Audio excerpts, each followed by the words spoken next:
I want to cross over to Berlin, where I'm joined by Fabian Heinz. He's a research fellow at the International Institute for Strategic Studies. Thank you very much for joining us this evening, Fabian. Thanks so much. I want to get your assessment of this Israeli strike on the port of Hodeidah, which is used by the Houthis to receive weapons transfers from Iran. Will this hurt the Houthis' capabilities and, in turn, Iran's operations in the region? I would say if you look at the Houthis, you're looking at an actor that is very, very difficult to deter. They've endured years of a Saudi-led and Emirati-led bombing campaign. For them, this is normalcy. They're a party that is used to war, that has emerged from war. So for them, even major damage to civilian critical infrastructure will probably not deter them from attacks. Now, how will this affect Iranian resupplies? So there have been reports that Iranian supplies went directly to Hodeidah. So if you have some sort of attack there, that might impede the transfers.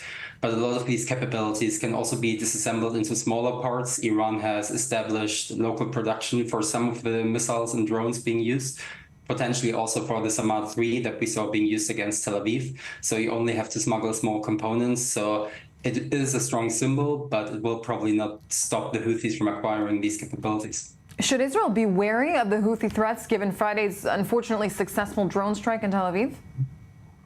So I agree with what has already been said here. So the Houthis have the problem of geography. Hitting a target over that distance is difficult. It requires large systems that can be easily detected, that have a long flight time.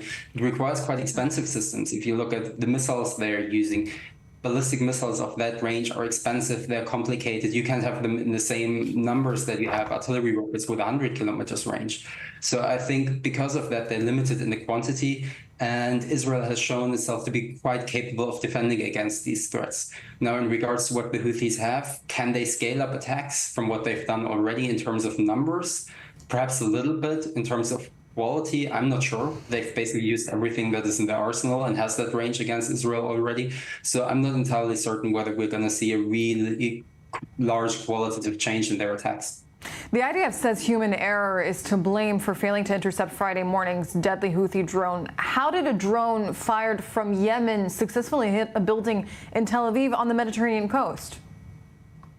Well, there are still many questions that are not answered, but there are some indications that the version of the Samad 3 the Houthis have employed might have been an upgrade that had longer range. And of course, if you have longer range, you can do stuff like attack from unexpected angles that the Israelis might have not expected the Houthi drone to come from the Mediterranean to Tel Aviv. You can evade enemy defenses. When you're the Houthis and you want to fire at Israel, well, you have the Red Sea in between you, where you have the American warships. Then you have Saudi Arabia in between you and Israel, with Saudi air defenses that also have been getting better and have apparently, according to press reports, shot down some Houthi capabilities.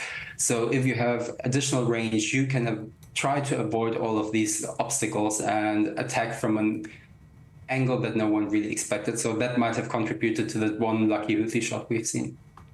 The Houthis claim increased cooperation with other Iranian proxies, namely the Iraqi Resistance Front.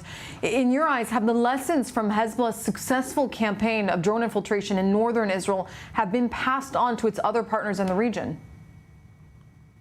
So I think when you look at the whole so-called axis of resistance of Iranian-supported groups, Iranian proxies, you see that you have a permanent transfer of lessons learned and of modus operandi. So basically, you see how Iran's experience in the Iran-Iraq war was directly transferred to Hezbollah, leading to the buildup of the Hezbollah missile force.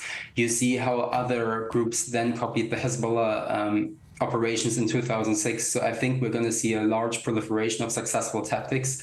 And one thing I would be worried about, for example, is that groups like Hezbollah would see how successful the Houthi maritime campaign has been, that you can use missiles that don't even hit that often, that are actually quite unreliable, to cause a lot of disruption to maritime traffic, because civilian shipping is very risk adverse. So I think there's a danger that these groups will learn from each other, definitely. All right, Fabian Heinz, research fellow at the International Institute for Strategic Studies. Thank you very much for your insight this evening.